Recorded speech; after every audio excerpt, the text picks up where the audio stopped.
work is good. But it's interesting that you hear some motivational speakers talk about the fact that you cannot work for anybody and be rich. It's quite challenging the way some of our motivational speakers make assertions that are not verifiable. And then you hear people say, oh, you cannot be an employee and be rich. You cannot be an employee and be great. You cannot be an employee and be successful. Wow. Could that be really true? The challenge is that people don't take time to think through what they say. And sometimes when people speak, when people make statements to you, you also have a duty to sit down and think through it. So let's examine this matter.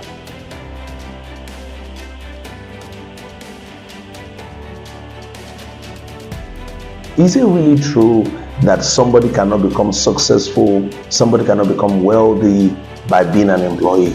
The answer is completely no. And I'll give you a very good example. Richard Branson, Virgin, the Virgin Group, had a lot of employees who have their own private jets. What do you say about that? They have told you that there's no example of anybody who's worked for somebody who has become rich. That's not very true. There are many people who worked in Shell, Chevron, and who are wealthy. So what's the problem? I think the problem is in analyzing that matter. You see, the fact that you are an employee or you are a business owner, when you are not financially literate, then that's a problem on its own. It has something to do with your posture in the organization as an employee or as the boss or as an entrepreneur. You can have your own business and still be completely poor, because financial literacy is a completely different ball game. And I think that's what the motivational speakers need to take their time to study. And it's so painful and sad that you have pastors who also want to be motivational speakers who don't take time to think through and study and be diligent in what they are saying, because some of the things we say are not correct. Okay, let's take them one by one. I think sometimes we have a misplaced anger because we have challenge of some business owners being rude in the way they talk to people, being rude in the way they talk to their employee, they treat their employee abnormally and all of that. It has made people to take that and address it wrongly. Let me quickly give you a few things that you need to know. Not everybody is designed and framed to be an entrepreneur. That must be very clear. We are not all made the same. We are not all wired the same. Now, the entrepreneur is the one who takes the risk to start a business. Everybody is meant to be entrepreneurial, and when you're entrepreneurial, it means that you are creatively looking for new ways, looking for better ways to solve problems. You are innovative and all that. That's a different ballgame from being an entrepreneur. So everybody is not meant to start his or her own business, but everybody is expected to be creative and find ways of getting things done. Let me also say that there are different paths on this journey. Even when you are going to be an entrepreneur, you are going to start your own business, there are different paths. There are those who will start early, the beginning of their life, they work for nobody, they will just start business, pam, and they're gone. There are those people who will have to work first for some time to gain experience, to gather confidence, to gain stamina. I was listening to Albert Igwe when he was talking about the fact that they had to work, himself and his friend had to work at GTB before they could then stand alone. So there are people that will need to work 5 years, 10 years, 15 years to be able to gather experience, and then they will then start. Now, there are also people who will be working and still have their own business that they run. That's an abridged version. Okay, you work somewhere and then you have a business that you are running at the same time. And there are so many people who do things like that. Then you have those who have worked all their lives, and then the retiring phase of their life, then they become entrepreneur. We need to see that these are not the same. They are different phases. Now, for some of those who do the abridged version, or those who have to work first before starting, or those who retire, they might have to use their work they do to gather capital to be able to, and then some of them will have to do work experience, which you will not have had money to sponsor yourself to go for training and all of that. So we need to get this thing very straight before we advise people and then push people wrongly. Let me help you to see this. For every business, either is your own or not, for every business, every organization, there is a need for three kinds of people. Michael Garber, an expert in small and medium skills development, was talking about this, and he said you need an entrepreneur, the one who will start, who will take the risk and all of that, and push for new ideas. You need the manager who ensures there is stability. Then you need the technicians who bring the technical know-how to the field. The mixture of these three is what makes a great venture, great business. Now, if you have the entrepreneur and you don't have the technician, or you don't have the manager, that business is going nowhere. And so instead of just telling people, oh, you cannot be rich working for people, why not help people to gain perspective, gain an understanding of how to actually be. If you want to encourage them to be successful, you want to encourage them to be wealthy and all that, you provide the right information. The honest truth is that even the business that the new person wants to start, you will still need people to be in that business. Somebody will have to work in that business. So if everybody's not working for somebody, then where do we go? The reality is that it doesn't work that way. Let me look at some of the challenges that make people want to dislike working with an organization. Number one is the challenge of very proud business owners. Some business owners are very proud, and the way they handle their employee, they're very rude, very insultive and all of that. So they create pain for those who work with them. Now, if you work in such an organization, it is not working for somebody or working in an organization that is the problem. It is the person who is leading that kind of organization that is the problem. The second kind of problem is visionlessness. A company, an organization that there is visionlessness, where the person that is leading or the whole business entity does not have a picture of a desired future. They are really not looking. They are not going anywhere. There's no crafted vision. They remain small by the way they see things. And so when you work in an organization, a business entity that does not have a vision that drives them, then all the people that are working there will be wasting away, wasting their energy. That's why the Holy Scripture says that where there is no vision, the people waste away. So a lot of resources will be wasted and all that. And so that's another problem. The third kind of problem is when there are no strategic plans for development, for growth. So where there are no strategic plan for development, that's like where there is no, you don't know how to go in. The Holy Book says something like that again. It said, the labor of a foolish man will yet them all, because he does not know how to get into the city.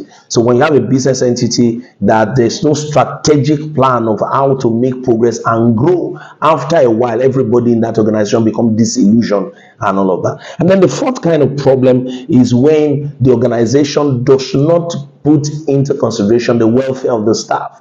The welfare of the staff is not on the top list of the agenda of the organization. Those are the things that actually create problem that has to do with people feeling that when they work for an organization, it's like they are wasting their life and all of that.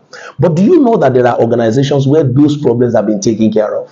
They have right vision, the leadership is not proud, they have very good strategic plan and all of that, and everything is intact. So they make some progress. So when you work in such organization, it actually helps you. Sincerely, there are people who would have amounted to nothing if not for the fact that they work in companies like Shell, Chevron, in their life. There are organizations that if they add value to the life of the person who actually work there. So to say to people, particularly, I'm doing this because of many young people that have been distracted or confused by the statement of this motivational speaker when they tell you, oh, you cannot work for somebody and be rich and all of that. We need to get some of these things right. So what do you really need?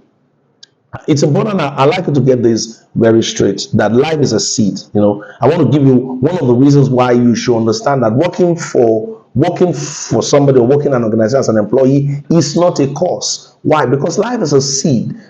Seed time harvest. So whatever you do in an organization, certainly you are going to harvest it. Sometimes working in an organization gives you experience that you need. Sometimes working in an organization gives you the necessary network that you need that will help you to further your course in life. Sometimes working in an organization is what helps you to build up capital that you may even use if you are going to start Now, sometimes working in organizations is what actually helps to find fulfillment. You are able to express yourself. There are many people who have jumped into the ocean of starting their own business and then they meet their Waterloo because there is a framing that you have to be able to start your own business. Because sometimes when you start your own business for the next 10 years, you may have nothing to show for it. There may not be money, there may not be, and you need the internal strength to be able to weather the storm and pass through that phase. Some people who do are not framed that way, and you don't need to deceive yourself. So that if you are framed to work in building an organization and not necessarily that you are starting your own, you don't start feeling bad that you are wasting your life. There are people who are going to work in the government organization, government establishments, and that's what they are going to do most of their life, building institutions. And we need to get this perspective correct. All these material approach to life has to stop. When you start telling people, oh, you cannot be wealthy, but sometimes it is what you need. It's not necessarily that you accumulate material. Sometimes you just have to be successful in that fact that your life need an impact. Okay, one of the most respected persons in Nigeria before his death was Mr. Christopher Kolade. Mr. Christopher Kolade didn't have his own organization. He didn't found his own business. We know him as the manager because over time he'd been able to help different organizations to grow. That's the kind of thing we should be thinking about. Mr. Felix Oyiwere is also in the same port. What do you say about Jack Welch? What do you say about Sloan? They didn't have their own company of their own. They worked in organizations and then they made the name. They became successful. So please, motivational speakers, do your research work properly and present the argument accurately. We need people who will build institutions. We need people who will build those companies. And they can do that successfully and still be great. So what do they need to be wealthy? It's simply financial intelligence, where people now know how to handle money while they are working. And I'm going to give you a few things that you can do while you work in an organization, and then you can Number one is that be good at your work. Be good at your work. In other words, on your skill, so that your work, you are a master at what you do.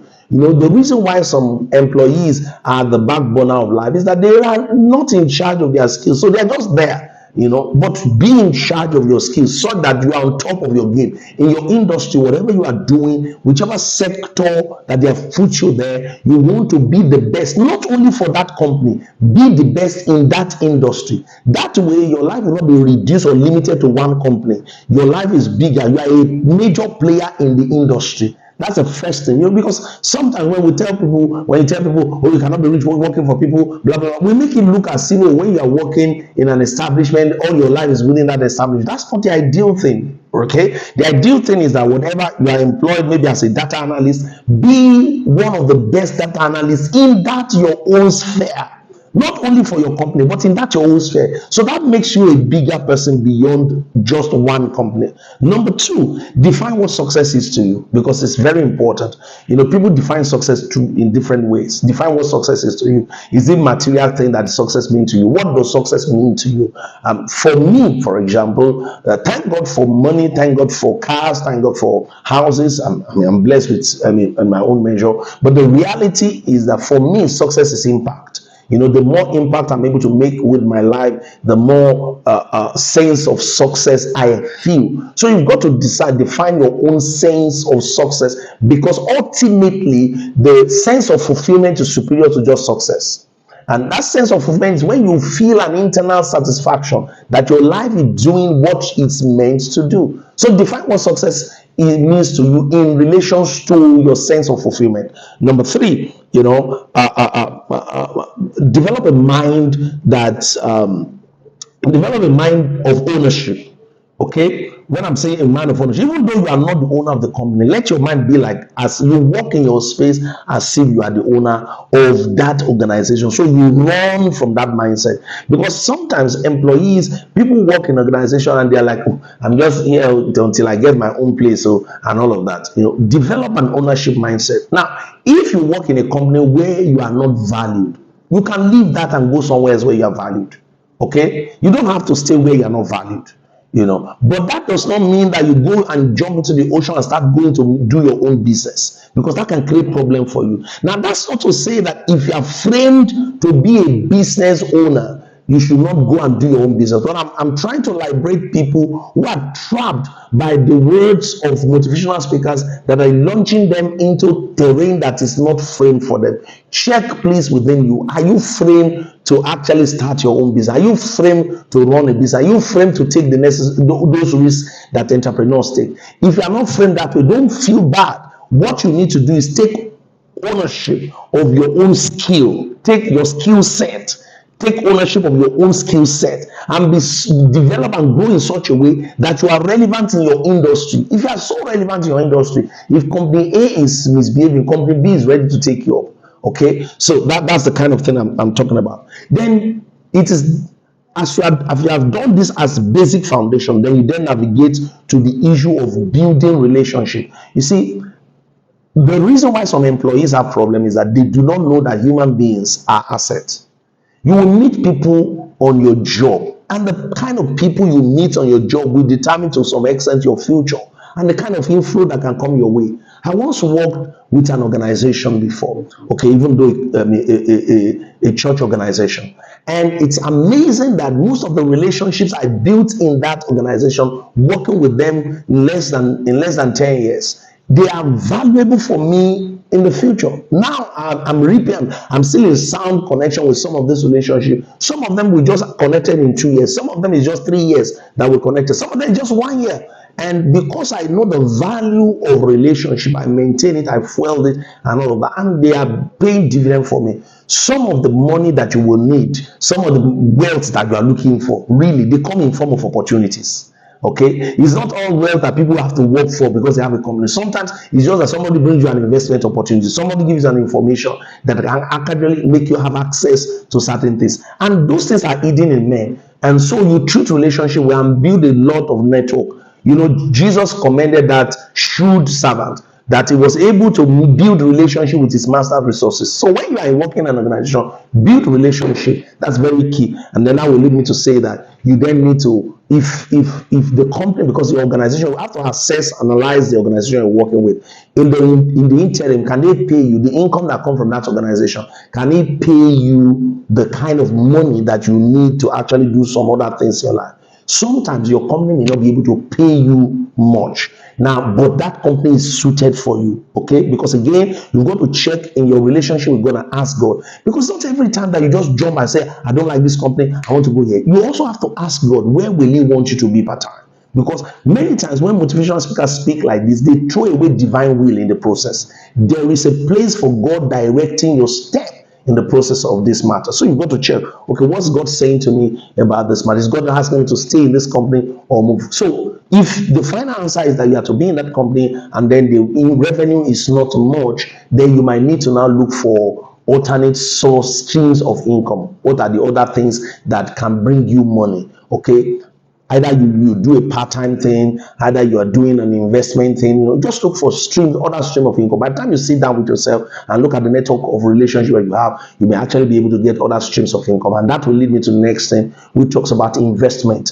You know, as you are getting money, you then learn to invest. You will find out that even if you look at those who have started their own business, a good portion of the things they do the first 5 years is a lot of investment. Every money that they get, they throw it into the business. Every money they get, they throw into the business. Buying new equipment, buying this. And the reason why they are doing that is that they are buffering their company to get to the point where the company can pay dividend. Now, in your own case, you can actually get your savings and get your resources, your income, part of it, and put it in investment where your money works for you. You don't need to be there physically. And then the money begins to pay you a dividend while you are still with the organization that you are with. Okay. And then very also important that you very important that you also ensure that you are the forefront of your venture. Whatever you are doing, you are in forefront of your venture. In general, my counsel to you is that don't just jump into starting a business. Be sure that is what God framed you for. And then don't believe in the lie that you cannot work as an employee and be rich. That's not true. There are people who have worked, and I've given you an example in Virgin Group employee. Some of them are multi-millionaire. who work for organizations and they are rich, they are wealthy. There are many of the IT guys that we have today work for companies, they work for organizations, and it's amazing how stupendously wealthy some of them are. Because when they make the money from the organizations that they work for, and they have enough financial intelligence, they're financially literate, they convert that into some other thing, and that is very much important. My challenge is the blanket statement that you cannot work for somebody and be wealthy. And I hope this helps.